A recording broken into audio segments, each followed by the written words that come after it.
Everybody's got a story. You just have to listen. Hola, I'm Joe Pardavila, and this is Good Listen. And today it's a story about a rock star turned tech entrepreneur. His name is Ryan Starr, and in the mid-2000s, he had a bunch of solo hits, toured the world, sold a ton of records, but now he's helping musicians connect with fans with his new tech platform. We're going to find out how that whole transition happened and what it was like being a rock star turned CEO. Ryan, welcome to the show. How are you, my man?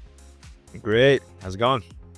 It's going really well. So, Ryan, I want to start by talking about our very first encounter when we first met many years ago during your pop star days. And I don't know if you remember this, but we were in the Bahamas. We had gone to Atlantis to do a show for a bunch of our listeners, and we wanted some musical entertainment there. And at the time, you were riding high in the charts, and you came down to the Bahamas. You performed for our guests, and we were both kind of physically active, and I think we just got to talking, and we're like, hey, you want to go for a run in the Bahamas? And you're like, yeah, man, cool. I got nothing better to do. So if do you remember this? It's coming back to me right now. You're Okay. blowing my mind. Yeah, I remember that. We had no idea where we were going, and we start running through the Bahamas. We were not running in the hotel, like we were literally in the Bahamas. And What a we memory. ended Oh my up God.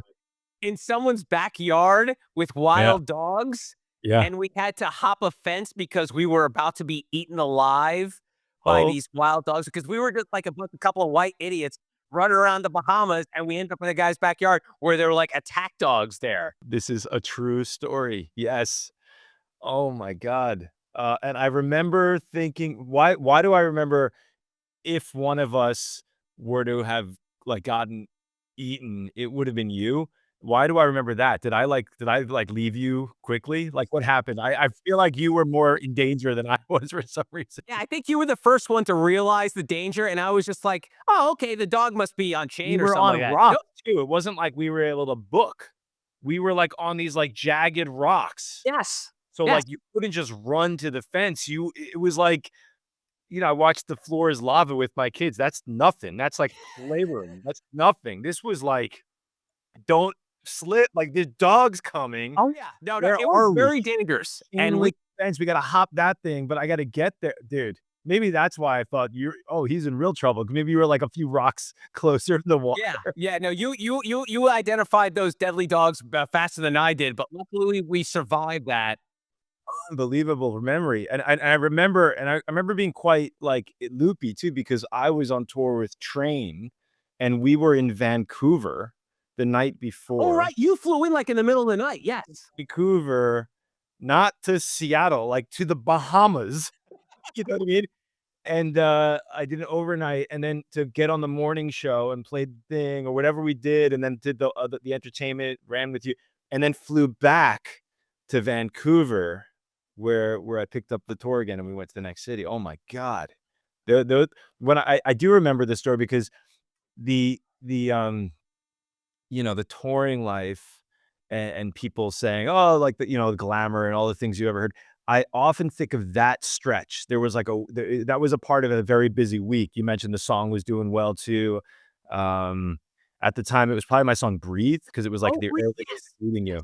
Yeah, and I just remember that one being in all the years of touring. I remember that particular time that you're describing was uh like exponentially more intense and trying physically, mentally, emotionally, all that stuff, so what a memory, man. I really haven't thought about that since, and that's why we're so connected, man. Yeah, I Yeah. listen, that was one of those things where, I often joke that my life in radio was like a haze, but there are certain moments, and I think when you're about to be eaten by a dog, that kinda sticks into your medulla oblongata, whatever part of your brain holds that stuff. So let's go back to those days when you were r I mean, at that point in your life, you mentioned you had that hit song, "Breathe," and I think that was, like, your 2nd or 3rd hit at the time, but you you at that was the moment in your life, Ryan, where if I were you, I'd be like, "Fuck, I made it.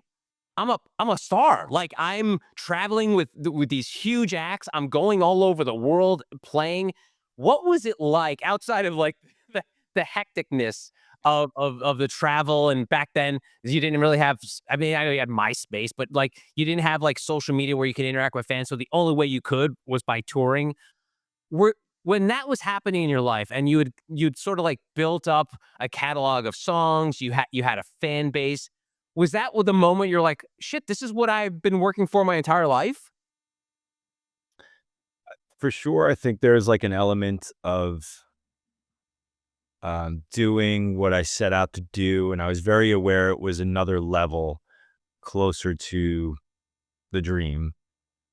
Because years earlier, I was in a rock band called Stage, like my high school group and college group, and Madonna signed us to a record like we had to go, but that was like right. The timing of that one was right when the music industry was decimated by Napster and the digital revolution, right? And like, I, so I felt like I passed that level. That first level was like get a deal, like oh my god, make a record with real people and like go on tour, and we did that.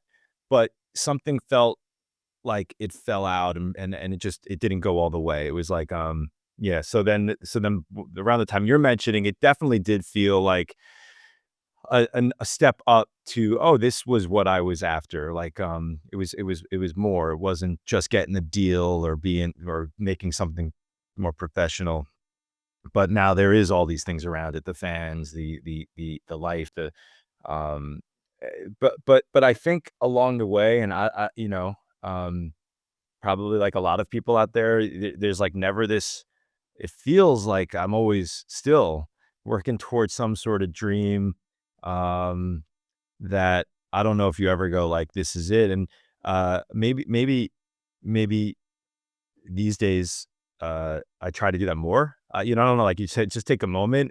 Maybe it's being in New York, or maybe it's just like it never stops, right? And then you don't want to be that person. Yet you see enough videos that are interviewing people at the end of their lives saying like, "I never realized what I had." So I take that to heart. Like I take a beat now because I'm hearing you frame it that way. I'm like, oh, I was living the dream, but there's always that next level. I think for anybody. But making music, I think the thing I most dreamt about and what felt greatest was as many people listening to your music as possible, but also making that impact and like that change, that the people part that you know so well, meeting people, having great experiences, and knowing that you were a positive change in someone's life that like you didn't even know personally, but like you made something that put a plus out there in the world has stuck with me ever since I started signing the autographs. Like plus in a plus minus world. Like that's how I identified out there. And I think I was able to do that at a large scale when I was playing music. And now I get to do it in a large scale, making technology that goes to people. Right. So like I think that's the dream, like, being a plus in a plus minus world. So yeah. I Yeah. love that, I love that, and we're gonna get into your day job now, but Or before yeah. we do, I've been to a couple of your shows, and you always did great shows, people love seeing you live, and I remember and you talked about the connection.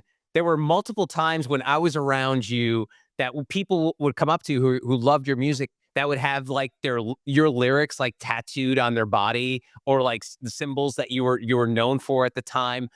What does that feel like? Because, I mean, I feel someone watch this be like, "Oh, Ryan Starr, he had a nice little music career." I mean, he wasn't Taylor Swift, but who gives a shit? Not everyone could be Taylor Swift. You had an incredible fan base of people so devoted that they ink their body with your words. What did that mean? Uh, there's 3 levels of it. One was, um, the if I was on the earliest side of that, they'd sometimes come to me at like a merch booth experience and have me sign something on their arm, and I would know that they're gonna go print that, they're gonna go get a tattoo artist to copy it. That, when you bring this up, it makes me think of that because there was so much fear and anxiety around, "I better get this right. This is gonna be as permanent as you just described." Um, but aside from those, edge cases, I would, I'd say it was always I don't have a tattoo on my body, so I couldn't relate, but I know that's a big deal, for people, and it always felt like, uh, it was very clear the impact I made on them, and it made me wanna be better for them, made me wanna keep rocking and be good, like, that was how I identified what we would call today, a super fan. Like, that was pretty much it. Like, you didn't need a pass or, a amount of followers or a freaking check mark next to your name. You right there. You're a super fan. Let's go. And so it was a good identifier for me to, like, really be like, when I say I'm in the studio doing it for the fans or making music for people that really care, I was able to visually see those are the people that really care. Not to say others weren't, but that was a definite signal. And then it hit me most when I'd go overseas and see, people that don't even speak English with my lyrics, written out. And that was like, that usually really hit me in another way. Like, wow, this is out there. Yeah. I mean, that's the one thing you gotta say about music.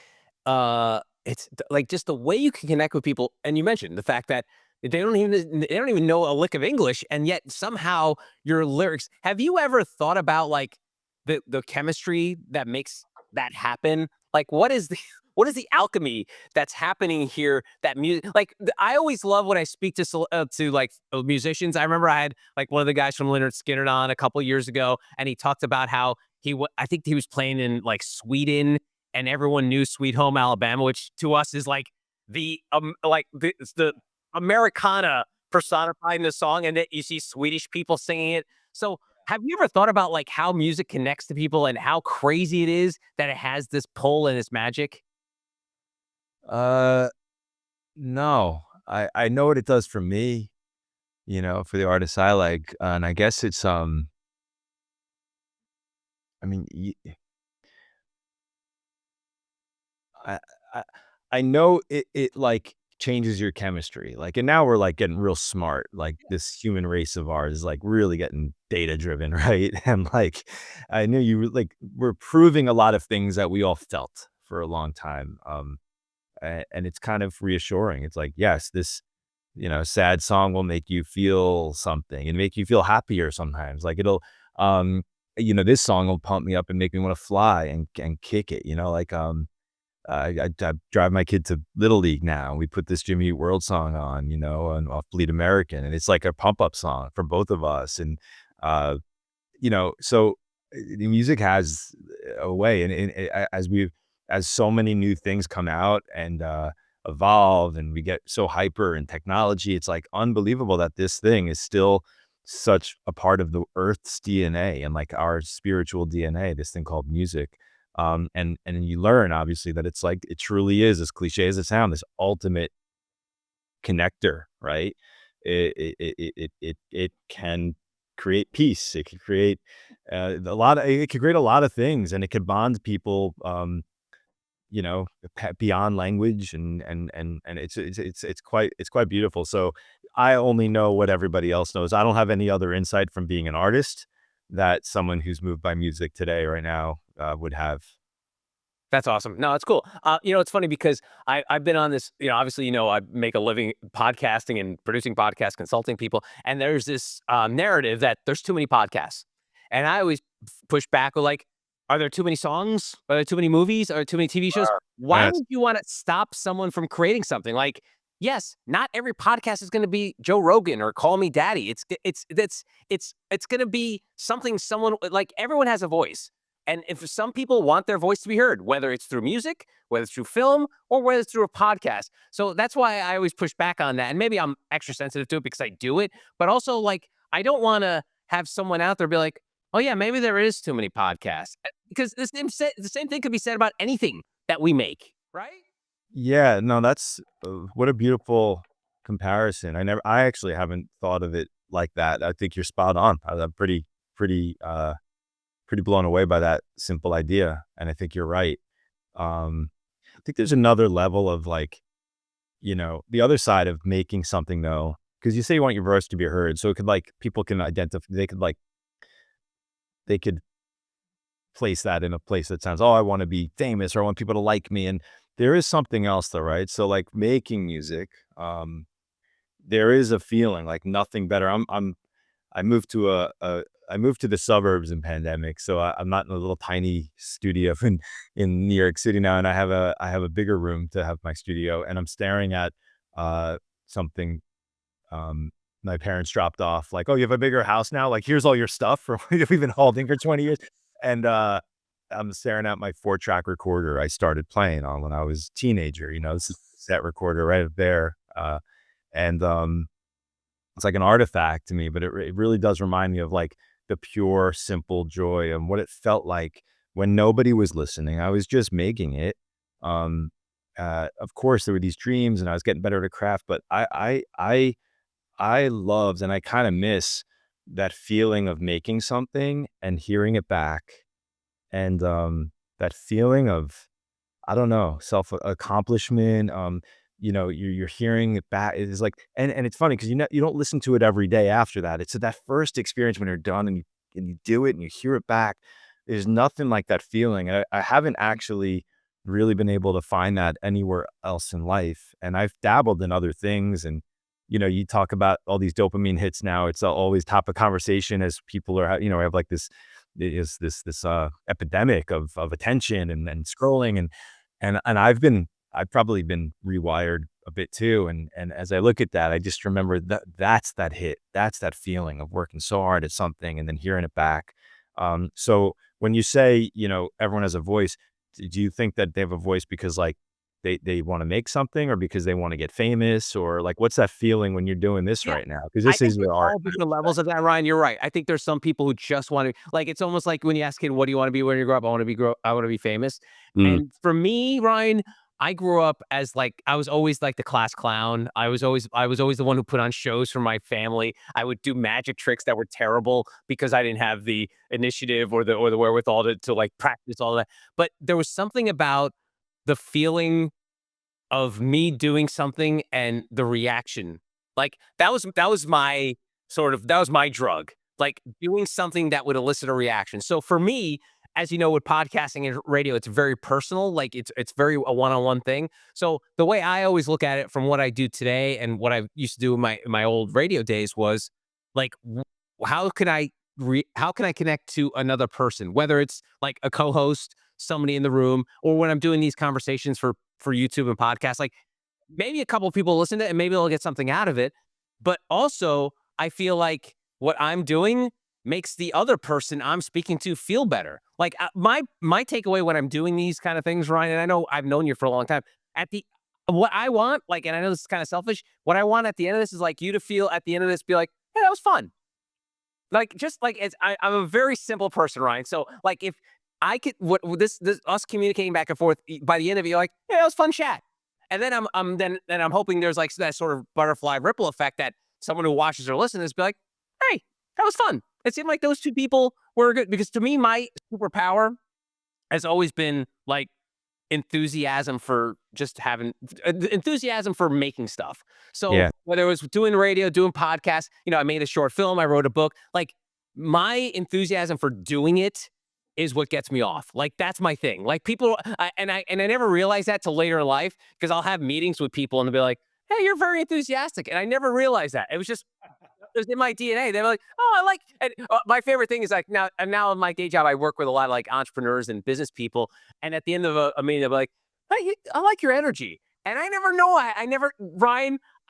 I try to be a proponent of self awareness, but I was never self aware enough to know that like, my energy level, my enthusiasm level is different from other people. But that's when it comes to me like hearing your voice. For me, it's like not necessarily hearing me, but like hearing what maybe there's a takeaway you can learn from like listening to me or watching this or listening to one of your stories. yeah. That's my drug. No, I love that. I love this ripple effect. I love that you're like throwing this rock in the pond and everything's reacting from there. I love that. I love that. I think that's like a really good argument for more people making stuff for sure. And when it comes to making music, like here's the one thing. So I was never musically inclined. When I was a kid, I saw the movie La Bamba. You remember the Richie Valens story starring Lou Diamond Phillips? Amazing. You're old enough to remember that. Some kids may not. Oh yeah. But I remember watching that, and That was a hit song too, right? Wasn't it oh like the yeah, first ba da no, ba da it la I bamba. think it was the first maybe I'm wrong. I thought it was like, maybe the first non-English number 1. It, I it, could it's possible. It was a huge hit. It was Los. What was the band that covered it? It was Los. Oh, because remember they did they Lobos? knew Los Lobos? Lobos. Yes, thank you. Good pull. So Los Lobos did it, and that began and that Come On, Let's Go. So I was very impressionable as a kid, Ryan. So whenever I watched a movie, I would want to do in real life. So I saw The Karate Kid when it was first in theaters. Yes, I'm that old. And I I took should point out Ralph Macchio, grew up, less than a mile from where I live. I grew up, Yeah, he was in my school Oh, district. There's a fun little Wikipedia of people, and I think I partly why I moved here, I was like, "I'm in the Wikipedia, I gotta move there, like, my kids gotta know that." But yeah, Ralph Macchio grew up, down the street from me well, years ago, so obviously. he was very impressionable to me as the Karate Kid because I think in the movie he played a kid from Jersey who moves to California with his Right. divorced mom. So that was a huge connection. I'm like, oh, cool. Kid from Jersey felt like an outsider. I always felt like an outsider. Let's try karate. Didn't stick. I lasted maybe a few months. Then I saw the movie La Bamba, and I was like, I want to play guitar. Little did I know, Ryan, that that bastard Lou Diamond Phillips didn't play a lick of guitar in the movie, or he sang, he lip synced all the way. I was too young to realize that. So I go take guitar lessons, and I'll never forget this. It was called Sweetest Sounds in Lyndhurst, New Jersey. And this was around like late 80s. My music teacher was like in a hair band. So this guy looked like Bon Jovi, like the permed out hair, Know it. denim, the Tight pants and black leather yes, vinyl all of yep, that. totally, yep. So I took guitar lessons for like a week or two, and I was like, yeah, I can't do this. This too freaking hard. So here's the thing. I get how you make a movie, you write a script, you shoot it. I get how you write a book, you put words together. And this could just be me, I'll never understand that math that's required to write a song. Like the idea of melody and lyrics and all these layers. When did you understand how it all works? Because you obviously ended up doing it at a high level, but at what point in your life did you realize how all of that fit together? And then outside, and then you go deeper into like genres and styles, but like the basics of music. When did you get it? Hmm. Well, I got it, probably around the time where I fell in love with, some I fell in love with music in a way that a teenager would, like, it's not your parents' music anymore, now you're kinda moved, like, it moved kind of feeling, uh, and then wanting to emulate it like clearly chose the wrong person to emulate. Maybe you'd be, if it was Nirvana and only had to learn 4 chords, you might have been doing it right now, right? You chose a hard piece. Um, so I think emulating and like feeling that feeling and wanting to entertain people, all that stuff, like you said, but deeper, I think there's like a vibration. It's like because you're talking about science and math and all that. I understand why you're saying that, but I think there's different levels. Like people approach it differently. Like some really are like clinical about arguably probably the biggest songwriters of our times are super clinical about it sometimes. Um but I didn't relate as much to that to the math as much as the vibration and the feeling and the intent. And I not out of being lazy because I would work really hard and I was in my earlier days really a terror to be around because I would just work day and night to get this done and to get the sound in my head out. Um, and having to learn how to do that was this whole thing.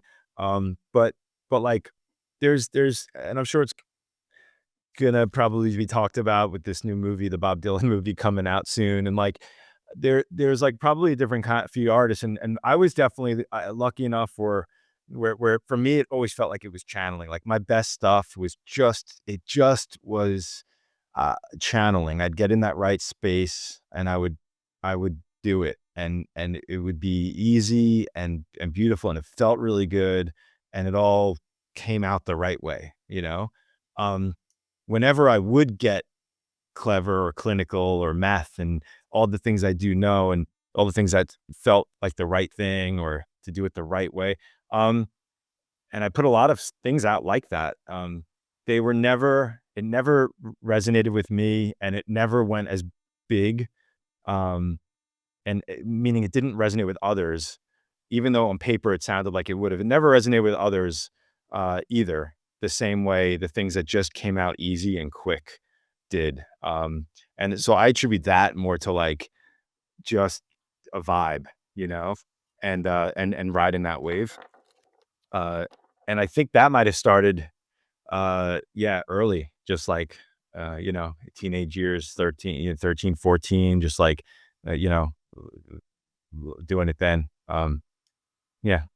Yeah, it's funny because the one thing that I never got with the music thing is like there's keys and pitches, and I think there's like a stat like where like only 10% of the population is tone deaf. I think I'm in that. Like I Yeah. have no idea Okay. because Yeah. you used to you knew my old co-host Todd Pettengill, and he was a super talented musician, and we Okay. were like parody songs Right. together, Yeah. and he knew music in and out, and Yeah. I was good enough. I was well, not good enough. I could figure out a funny line, and I would be like, "Hey, here's this line idea," and it's like, "Yeah, but that's too many notes," and I'm like, "Well, do you just make it work? I don't know how to," and or then I'd be singing, and I'm like, Yeah. "That's the wrong key." Like, I don't know any of that stuff. Like, how did you Yeah, learn about fair. like that proper stuff? Yeah, I hear you there. Yeah, I guess that's like, I mean, yeah, it could be learned. There's like, there are like these things that make sense and rules, and some they come out naturally, some really work hard in them. There's like videos now every day. You can see like, there's some, like, even Taylor Swift you mentioned, videos of, like, her back and forth with her collaborators and how it's coming out, and that's, like, real, that's how it happens, and you just know when it sounds right. I think because you study it so much and then you're talented at it at the same time, because what I'm neglecting, I guess, in your real question was, I'm forgetting that, yes, not everyone can keep a tone or understand what I'm even saying. It's like, so that, and I don't know how to teach it. So like I think, they say like, God sprinkles talent. Like it's like so everyone's gonna get something, by the way. Like I think everyone's gonna get something, but yeah, there's definitely this musical thing that happens, and some people get it. And I'm starting with that as the starting point that we have this. And then yeah, then there's definitely like you know, formulas and pop sensibilities. It's funny because I hear it in my 6-year-old daughter, who's like rainbows and unicorns and magic. Like you go into her world, you're gonna be on such a fun trip.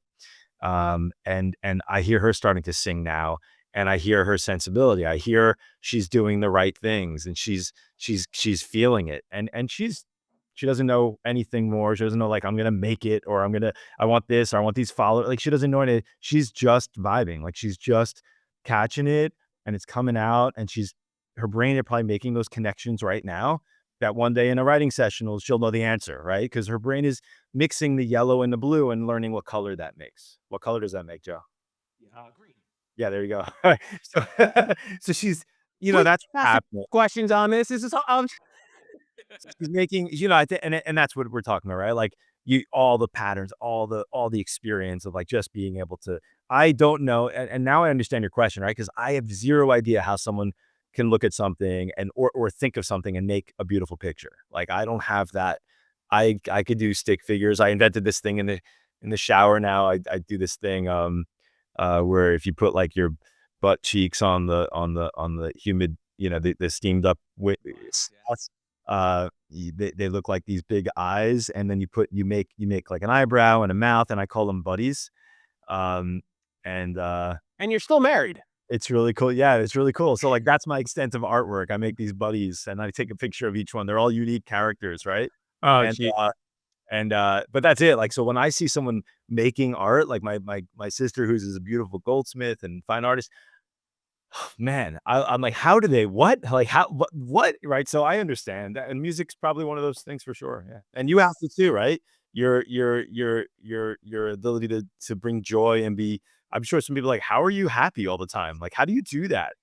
I think we're sometimes our own toughest critic, or sometimes, again, like I mentioned, like we lack self awareness in the fact that we're good at shit. And there are times, though, I will say, Ryan, and my wife laughs at me about this because sometimes I'll be because luckily with technology, we don't have to have that giant 8 track anymore. So you could take your computer anywhere. So there'll be sometimes I'll be in the kitchen and I'll come up with a hard edit, and at the end of it, I'll be like, damn, you're good. Like there are a couple moments Yeah, in my life where I'm yeah. like, fuck, man, I Make nailed it land. Yeah, you connect it, that feeling of connecting it. It's so cool, yeah.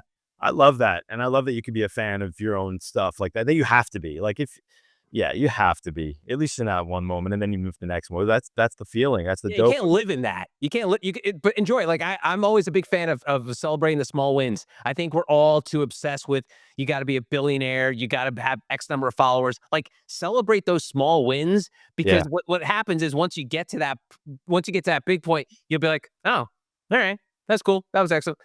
We met Taylor Swift a couple times here today, and I want to ask you because as we mentioned, you've had levels of fame where people are literally tattooing your words on them, or you're not, but someone else is. But like, have you ever thought about like that level of fame? And I know you've been around a lot of famous people in the music industry.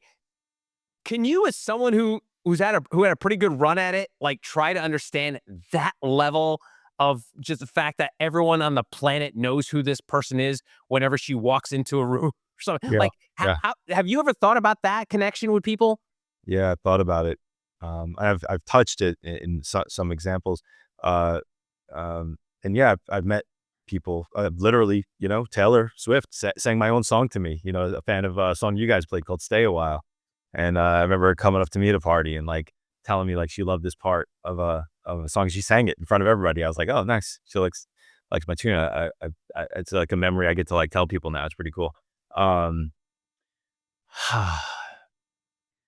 I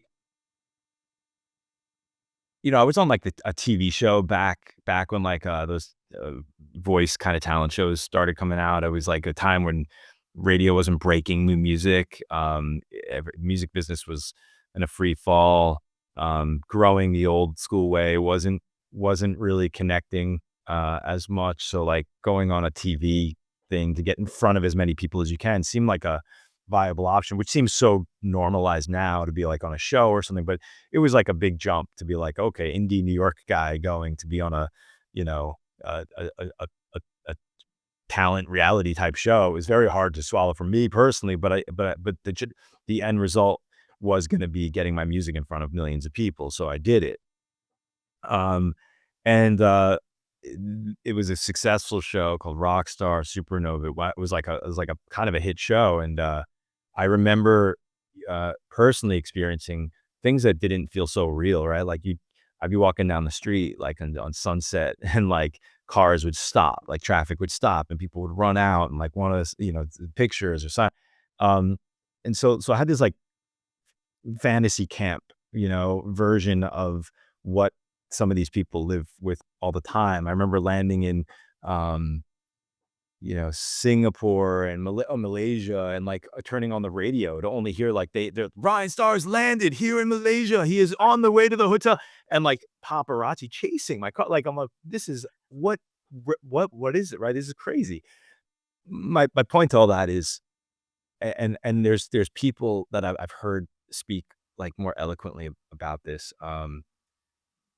There's I can't tell if it's healthy, right? Like, I don't know if I know it's a dream of everybody's. I know you've met the biggest stars on the planet and talked to them. There is a sacrifice, there's no doubt, and I just remember, and I'm a really grounded kid, good family, like, I have good anchor I have good anchors, like, and my time out there, particularly, like, in LA, and, like, I very much feel like even I could feel myself and, like, my soul, like, I could even feel me not being the me that I knew I am, and starting to because that warps like, that's a drug that at that point, you're not choosing to get to see it's just happening. People are just treating you that way over and over and over again, and the yes people and all these things, and, I'm not saying anything that you haven't been able to observe with our biggest stars of the last 10 years. I mean, all of them, most of them. Bless Taylor for being, having it together, these seemingly, but like a lot of these people like, are not living in the same reality. It's not even there. It's not that they're doing it. Other people are doing it to them. And that's a weird drug. That's a weird reality to be in. And they're not experiencing the same reality everybody else is experiencing. I've been on both sides. I've tasted that one I'm just telling you about. And Yes. I'm telling you, it's not the same. And on top of that, it brings out a darkness, I think, that's just not um natural. And you know, I think the people that make it through clear-headed and good intact people are like should be celebrated because that's a hard thing to do. It's a hard thing to do, and it's easy for people that haven't experienced that to judge it and to say, "Oh, they're doing this," or "They should be so happy and lucky." It's like there is a something that trigger that's not normal in your brain that is hard to handle. It's like saying, like, you're gonna give your kid TikTok at 5 years old. Like, we know that's not gonna be good for their brain. Like, you just know it. So imagine like that is happening at some crazy level of they just are not living on this planet. And as centered as they are, they have a very different reality when they walk out the door and experience life. And it hijacks, I think it could really hijack your soul. And sometimes yeah, it might be lucky or not to have that level. And I remember one thing I do remember. Who's the girl from Good Will Hunting? Do you remember? Minnie Driver? Yes. She she said something you could probably find on YouTube or something about fame. And I think she's kind of like disappeared quite a bit. She was an incredible actress. Yeah. Um, and I remember hearing her say what she says about fame. And I thought in my head, that's it. That's articulating that thing that I felt. Um, Anyway, I moved back to New York. I was like, I need to get back to my core, my family, and start creating my own family. Like I had a conscious decision to take that fork and not live that life out there. And she really, really encapsulates it in a beautiful way. You should check it out. Okay. All right. So I want to tie this into the previous part of our conversation, then creativity and fame. And I've always felt, and I remember I talked to what's his name, Kevin Griffin from Better Than Ezra. I'm sure you probably crossed Okay. paths I many wrote a times. song with him for an artist called My Oh My. So I was talking to Kevin about this, and he gave me a really good answer. He's a really smart dude, as you know. But so again, connecting creativity with fame, I always felt that there's a level of contentment that once an artist reach a level of comfort, it's hard for them to connect with audiences. And the person I always bring this up is Paul McCartney. He will probably go down as, if not one, two greatest songwriters in the history of this planet. But there came a time where after a while, his songs didn't connect with a greater audience. And so I wonder, how do these like Taylor's just like the fact that she's able to be this creative at this point in her career where she's so famous is remarkable because not many people can sustain it. I mean, we saw you mentioned Madonna earlier. There came a time where her music just didn't connect with the masses. She's still wildly popular, sells out stadiums, so she's doing a lot better than I am. So I'm not saying that, but I'm saying that there's a level where when you cross that road of fame and then and creativity, they butt heads and you're unable to connect. Now, the way Kevin responds to the answer, again, smarter than I am, very eloquent. He basically said maybe it's not the artist, but the person, the consumer of that music. Maybe it's maybe it's you've changed and you can't connect with the music, which does make sense. But if you look at the sort of how the sort of analog to it is like, well, yeah, but what the other person is doing something different too because they've changed as well. I've changed, but so have they. So how do you think some of these people are able to maintain that amazing like combination of fame and creativity? Because as you see, it does not last long for a lot of these people. That's why a lot of them are burnt out by the time they reach 30 because they've had so much fame at such an early part of their life and created so much, and all of a sudden, "Ooh, I'm out." Yeah. Uh, Yeah, I don't know if I agree with Kevin on that one. He's probably right in some cases for sure, especially the trendy stuff. But like the people that are master, look, use Taylor as an example, a great example. She's like a master at her craft. She studies it. She loves it clearly. I look at her and she's like continuing to be cutting edge. So it's like, I don't know. Look at Quentin Tarantino. Like look at some of these filmmakers that they they they they make it in the multi-decade. They can still relate to people. And I think if they everyone's gonna have a miss or whatnot. But in her case, and I'm sure everyone's uniquely separate, but in her case, I really think she's done quite a job of evolving. Like she understands pop culture. Let's use an example. She was in country, great. And then she started finding the pop world and collaborating with those people that were kind of cutting edge and coming up. And then, when really cool indie Brooklyn kids were listening to the National, she was also listening, getting into National and Bon Iver too. And she's like, well, that's like where I want to take this. And so she's such a fan. So she's also a fan. And then she's like, but she's got the ability to be like, I'm such a fan. I'm going to work with that. I wanted to work with Blair too, but like, and she's like, let's get them in the studio. Now they're working together. And then and now that's branching off because now those guys are even doing Olivia Rodrigo, not Olivia Rodrigo, Gracie Abrams, and like now you're seeing how like almost like that Quincy Jones thing's happening. Like the culture is evolving around very, she's that big, then now she's impacting culture and she's rippling out to the other artists. So like as long as she still stays in that speedboat and leads, now, maybe she's like, oh shit, this McGee guy is good. I don't know if she's calling him, but like maybe like she's continuing to be such a fan of the not the underground, but the hip, the cool, like the what's next, right? And Yeah. like and then she's bringing them on the boat, and then they're rippling out and continuing to chase what she's doing, and then some of those people make it and some of those people don't. But I think whoever's leading the wake is the one that, there's gonna be all those bands around it, right? And the artists around it, and the ones that are good enough will get on and maybe lead in their own way. But I think she's good at that, and Yeah. that's where keeps winning, right? Um, That's a and great point. That's such a like, I never heard it that way, and I think that's such a great because I've always heard people say that the great, like, creators of stuff are in a way psychic.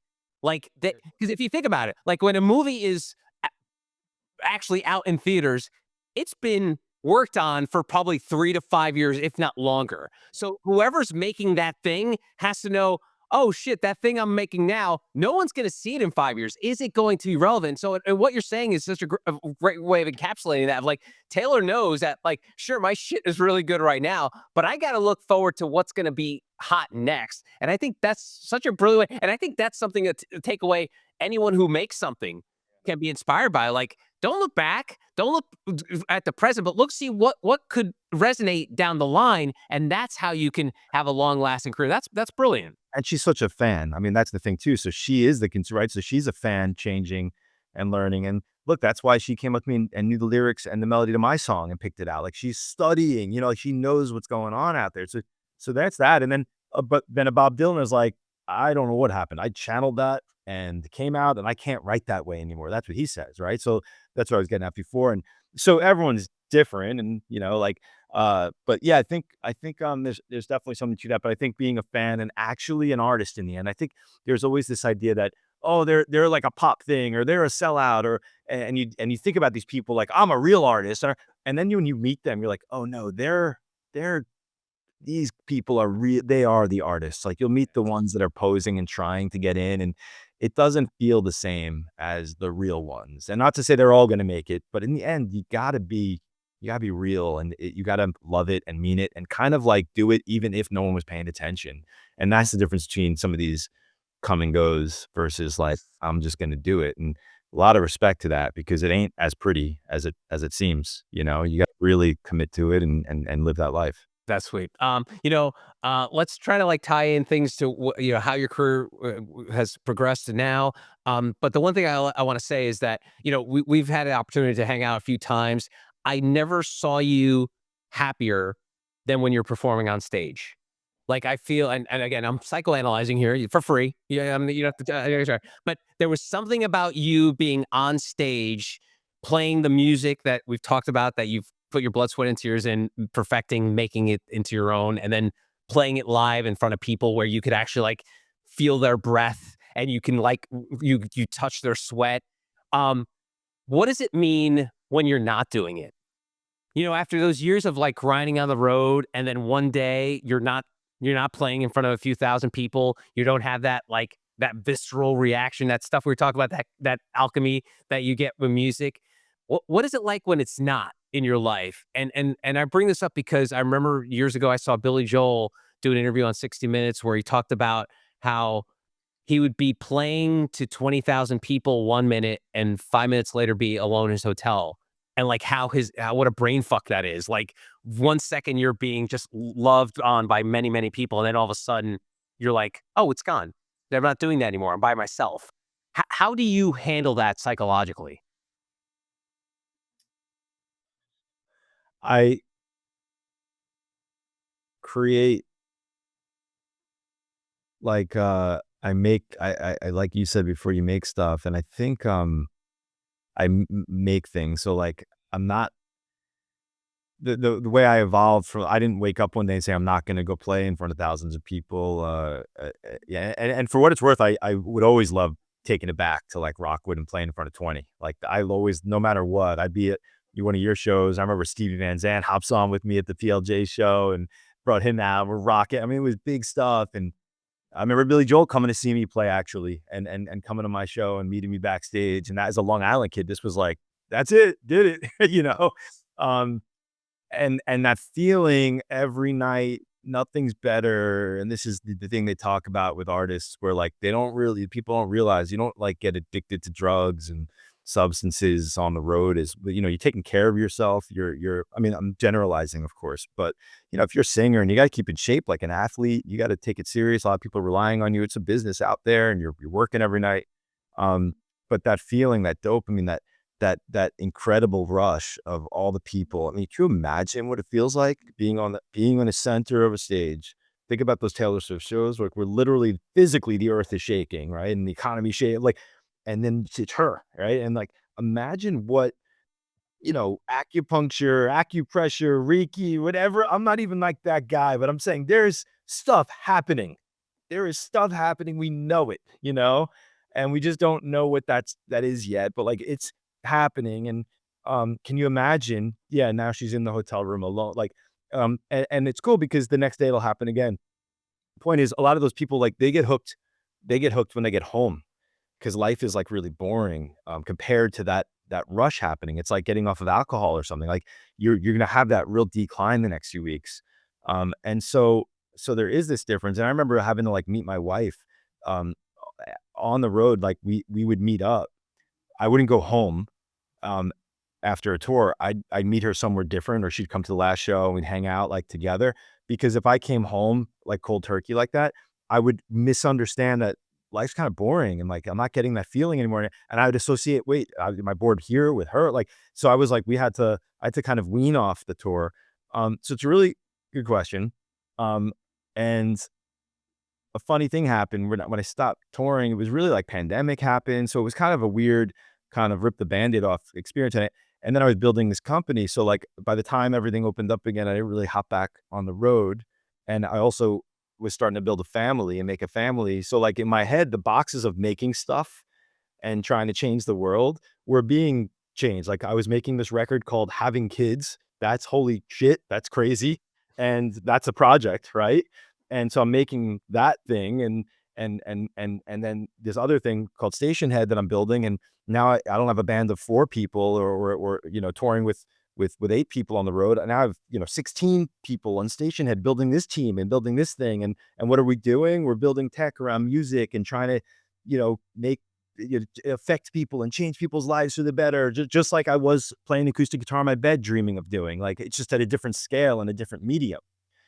And, so I do feel like I'm making stuff and I'm, like, still making things. All that being said, though, I did, uh, you know, my friend Stevie, who we were just talking about, we had dinner the other night, and he kinda looked at me and was like, "Yo, what are you doing? Like, you," same thing you just said, like, "I've seen you play. Like, you got what, you have to go play."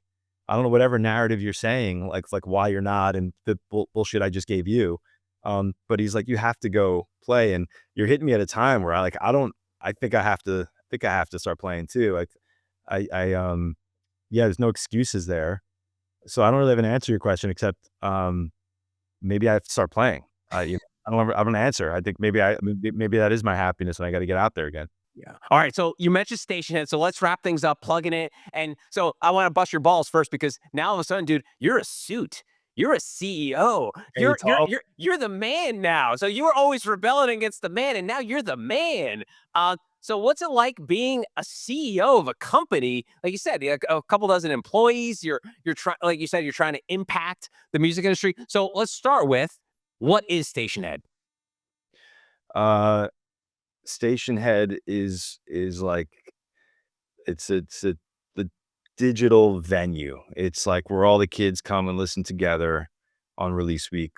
They listen together, they hang out, they celebrate the artist, they support the artist, and they make so much noise mobilizing as a fan, as a fandom, you know, globally, that the artist will also join them and hang out at their station head and listen to the music, talk about the music, and just be a community like that. So we've created this live kind of digital venue where fandoms globally hang out together and listen to music together with often with the artists themselves. In the last few weeks, we've had like Billie Eilish, Olivia Rodrigo, Sabrina Carpenter, Nicki Minaj, Cardi B, Rose. The list is. I say this with like so much awe because we would have for any of those names when we started the company, I would have given half the company. Yeah, it's like, oh my god, we would have done anything to get these people. But when we started building for fans and we started building for this idea that they've been left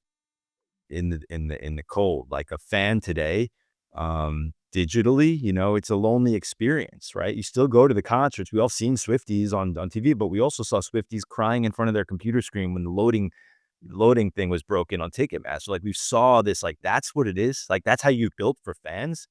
I'm not saying we should go back and sit in the rain online at the video store to get Taylor Swift tickets like how we used to do it, but it just proves that nobody has purpose built technology for the super fan and the artist in mind, right? They figured out ways to communicate on Twitter and, listen alone on Spotify and say, I'm listening, or you listening? But Stationhead's approach was, hey, let's think of that. Let's think of the fan first and that experience and usher it in. And you compare it to video games, right? When me and you were younger, like you buy a game, you would play it till your fingers bled, and then 2 years later the next game would come out, you play that one, and that was the flow. Fast forward a few decades, right? We got, you know, um, in-app purchases, we got Discord communities, we got Twitch live stream events, we got Fortnite skins where kids care more about their digital shoes than their actual shoes, and you got Roblox, all the and that's like this whole new world that was created. And then you think about music and you think about my website when I in 1996, right? And you think about, okay, tour, blog, merch, some pictures, some links. And then you fast forward all those same decades and go to Taylor Swift's website. It's the same thing. It's the same times. And better yet, we're selling uh, vinyl from 1950s. Like, like it's still even the same product. Like, and that same time period where like gaming like just unleashed and became next level. The same that same time frame. The music companies were essentially suing the tech companies. Just trying to like inhibit the growth, and like it was a battle, right? So so here we are, right? And like Stationhead is like it's in a class of its own. It's a place where fans trust and be together. And the artists also have that same trust and authenticity with these super fans, and all the things I learned on the road of when you talked about the kids with the tattoos in my lyrics, right? Like these are those kids. These are those kids digitally, right? And they're here, and instead of watching a Twitch stream, our fire pit is the music. And Halsey last week tweeted, "Stationhead is genius." And she said it because, she's kind of known now for someone really rejecting, an artist rejecting, like, I gotta go on TikTok and, s you know, be a travel agent and tell people where I'm vacationing, and I have to go to Instagram and take pictures of my French toast, like, this is what I am as an art, like, for you to put my music out, that's what I have to do now. So, the artists find this and they know it's about the music. My best fans are listening to my music right now. Cool. Let me go hang out with them. Let me go say, hey. And you've been in enough after shows and merch booths, where the artist is talking to those fans that stayed, outside the bus.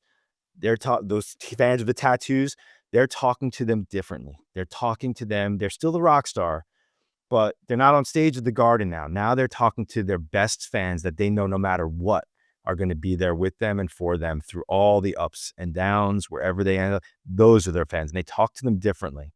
And that's the relationship. That's what we've built at Stationhead and growing. And that's like kind of the mission there. So it's been a thrill.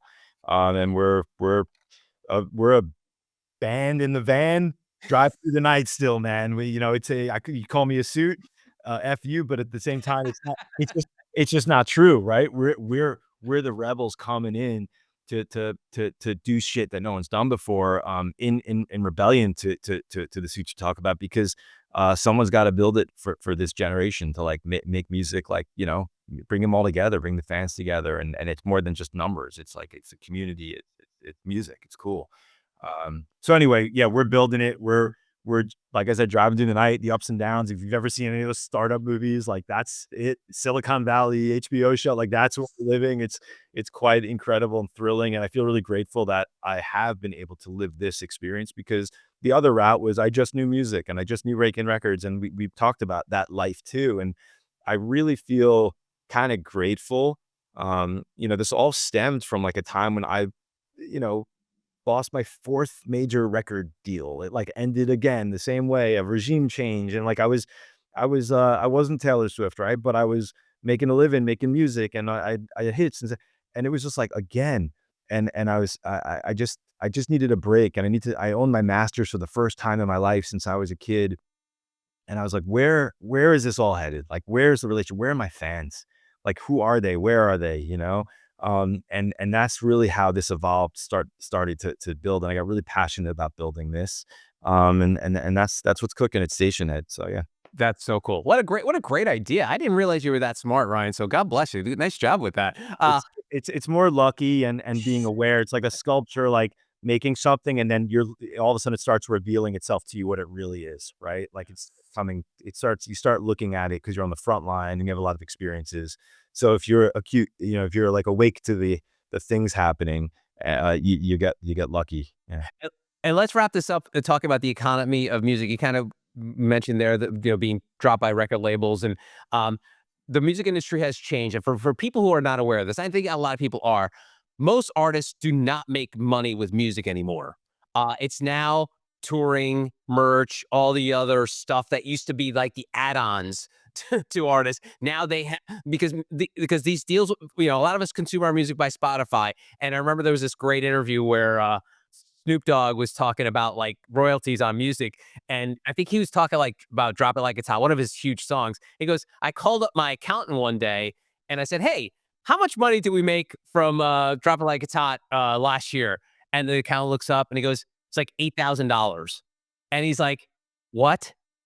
And so I bring this up saying, like, the idea of making money in this world and the fact that I live in Charles, South Carolina, and Everclear comes touring here every year. I saw them this past summer. I mean, the guys, I think our Alexis is like 60 years old. He's probably going to tour until he's dead. Yeah. Because that's the Love those guys. Love those guys. loves the music, but that's the way that's why he makes a living. So talk to me about the current state of the music economy. Well, at macro level, the current state is that streaming is in its maturity now. It did what it said it would do, and it really saved the music industry, right? Like we were in a free fall. Music was not worth nothing to anybody. It was devalued completely and pirated.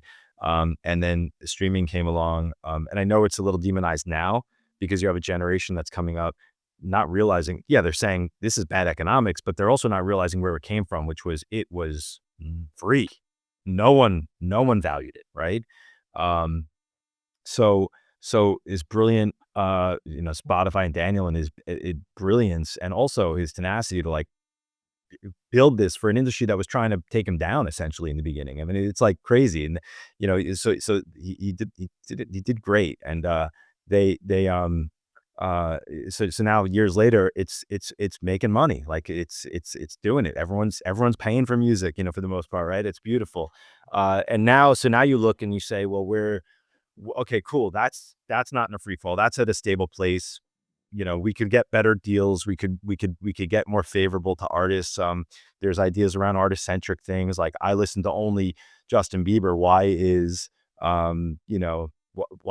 this like nature sounds getting that money that for my money, if I'm so there's ways to now, I think at scale, you could start saying, okay, how can we do this better? And we're actually working on really innovative things there from my end.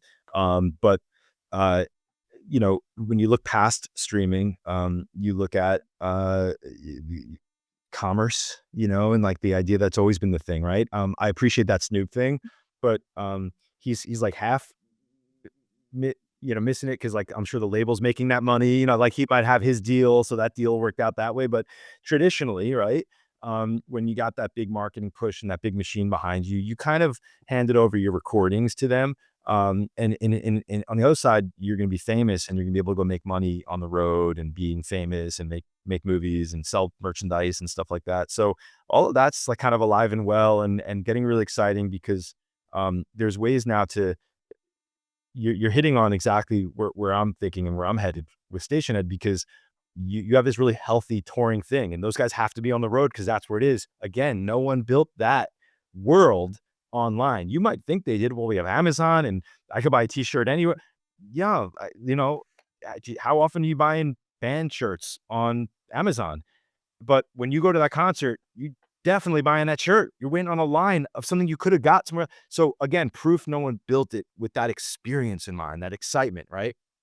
So where it's headed is, yeah, I think we have to think about what has worked traditionally with a very nuanced audience and market, the artists and the fans, and understand them in such a deep level that you can now evolve that into this digital world, and not take away anything from physical, but like really start building it the right way. Because those artists are right. They will have to be on the road till they're 90 to do what they do, unless somebody comes and starts building that world for them, in the digital world. And that's again what we're doing. So a lot of promise around that because there's never been more excitement around music and more fandoms. And you have these armies and like, this is exciting. This is like, as cool as it was to be a Deadhead or a Fish fan or, a Swifty or Pearl Jam 10 Club, like we're being able to create that for every artist now. And that's kind of a big lifelong project. That's when you're passing down your Jets jersey to your grandkids, passing down your Swifty one of a kind thing. Like that's what we're creating. That's the excitement for the music business coming up. And a lot of work has to be done to get it. Awesome.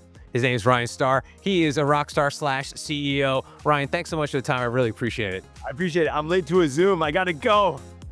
And that's going to do it for this episode of Good Listen. Thanks so much for taking the time and watching on YouTube or listening on Apple or Spotify. If you're watching on YouTube, hit that thumbs up button. That'd be awesome. And if you're listening on Apple or Spotify, it would be awesome if you could give a 5-star review. If you want to connect with me, find out more about what I'm doing, go to joepardavila.com. But until next time, adios.